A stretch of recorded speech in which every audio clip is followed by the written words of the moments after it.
New England and England kissing cousins, right? So it's only proper to turn our attention to tomorrow's wedding at Windsor Castle. We asked Harriet Cross, British Consul General to New England, to share her thoughts about Prince Harry and his bride-to-be. The British people have got a huge amount of love, particularly for William and Harry. So, we knew them as little boys. Princess Diana was such an important figure in British life. And to see them grow up as children without a mother has really touched the British public, I think. So we care about these people and we care about Harry and we want him to be happy.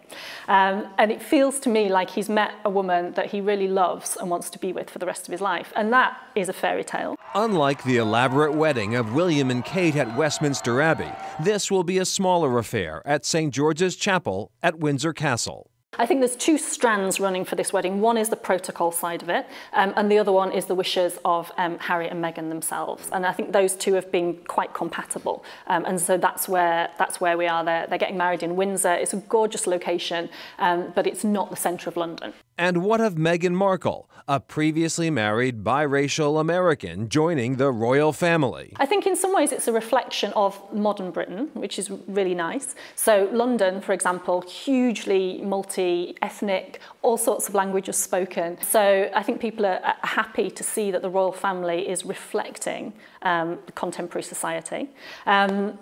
People get divorced all the time. I mean, Prince Harry's mother and father were divorced. So I think the fact that she's a divorcee is really, I think people are worried about that at all. And the fact that she's an American, is that?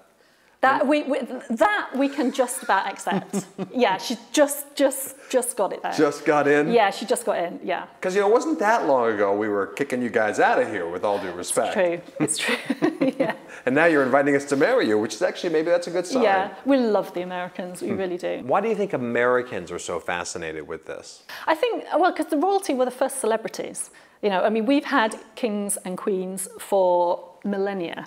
That's where it all started. That's where your modern celebrity started. They've got a cachet. They've got a certain amount of qualities that we want to know more about. And for a world that remembers the heartbreaking image of the two princes after the loss of their mother. I think it's incredible how well balanced they have turned out. They've embraced the new woman in their father's life. When you see William with his children, he's obviously a great father. And he's learnt that from his father, who has brought up two children largely on his own. So I think it's amazing what they do. And the fact that they talk about how they feel has been an important part of that, I think. So since you represent the Queen, can you therefore thank us for our time here with you today? I can, on behalf of Her Majesty Queen Elizabeth II. She will be delighted to know that the people of Boston and New England are so excited for her family. Yeah, absolutely. I'm very happy on her behalf to say thank you to you and to the people of Boston for their warm wishes. How would we congratulate the royal couple after their vows have been exchanged? I think congratulations, best wishes for a happy life. Maybe a pint? Yeah. A pint, yeah, definitely. Cheers.